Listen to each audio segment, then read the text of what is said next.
ഇപ്പോൾ ഫോണുകളിൽ wifi calling എന്നുള്ള ഫീച്ചർ ഉണ്ട്.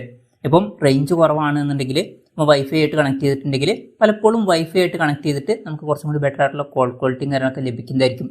അപ്പം ഈ ഒരു വൈഫൈ കോളിംഗ് എന്നുള്ള ഫീച്ചർ എനേബിൾ ചെയ്തിടുന്നതാണ് നല്ലത്. ഈ ഒരു വീഡിയോയിൽ നമ്മൾ നോക്കാൻ പോകുന്നത് വൈഫൈ കോളിംഗ് എങ്ങനെ ആൻഡ്രോയിഡ് ഫോൺസിൽ എനേബിൾ ചെയ്യാം എന്നുള്ളതിനെ കുറിച്ചിട്ടാണ്. അതിന് വേണ്ടിയിട്ട് സെറ്റിംഗ്സ് ഓപ്പൺ ചെയ്യാം. സെറ്റിംഗ്സ് ഓപ്പൺ ചെയ്താൽ SIM cards and mobile networks എന്നുള്ള ഓപ്ഷൻ കാണാൻ പറ്റും. ജസ്റ്റ് അതിൽ ക്ലിക്ക് ചെയ്യുകയാണെന്നുണ്ടെങ്കിൽ നമുക്ക് നമ്മുടെ സിമ്മുകൾ ഇവിടെ കാണാൻ പറ്റുന്നതായിരിക്കും.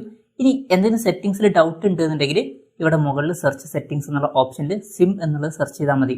അപ്പോൾ നമുക്ക് സിം കാർഡ്സിന്റെ സെറ്റിംഗ്സ് കാണാൻ പറ്റും. അതിൽ ക്ലിക്ക് ചെയ്താൽ ഈ ഒരു പേജിൽ എത്തുന്നതായിരിക്കും. എന്തായാലും ഇതിൽ നിന്ന് ഏതെങ്കിലും ഒരു സിം സെലക്ട് ചെയ്യുക. സെലക്ട് ചെയ്തിട്ട് താഴത്തോട്ട് സ്ക്രോൾ ചെയ്യുമ്പോൾ താഴെ വൈഫൈ കോൾസ് എന്നുള്ള ഓപ്ഷൻ കാണാൻ പറ്റും. മേക്ക് കോൾസ് യൂസിങ് വൈഫൈ എന്നുള്ളത് ഓൺ ആണ് എന്നുള്ള കാര്യം ഉറപ്പുവരുത്തുക. ഓഫ് ആണെന്നുണ്ടെങ്കിൽ ഓൺ ആക്കുക. അതിനുശേഷം ഇപ്പം വൈഫൈ ആയിട്ട് കണക്ട് ചെയ്തിട്ടുണ്ടെങ്കിൽ നമുക്ക് വൈഫൈയിൽ കോൾ ചെയ്യാവുന്നതാണ്. ഇപ്പം അതിനർത്ഥം കംപ്ലീറ്റ് റേഞ്ച് ഇല്ലെങ്കിലും നമുക്ക് കോൾ ചെയ്യാൻ പറ്റും എന്നല്ല. എന്നാലും ബെറ്റർ ആയിട്ടുള്ള കോൾ ക്വാളിറ്റിയും കാര്യങ്ങളൊക്കെ നമുക്ക് ലഭിക്കുന്നതായിരിക്കും. റേഞ്ച് കുറവാണെന്നുണ്ടെങ്കിൽ ഇത് യൂസ്ഫുൾ ആയിരിക്കും. അപ്പം ഇങ്ങനെ നമുക്ക് വളരെ സിമ്പിളായിട്ട് ആൻഡ്രോയിഡ് ഫോൺസിൽ വൈഫൈ കോളിംഗ് എനേബിൾ ചെയ്യാവുന്നതാണ്.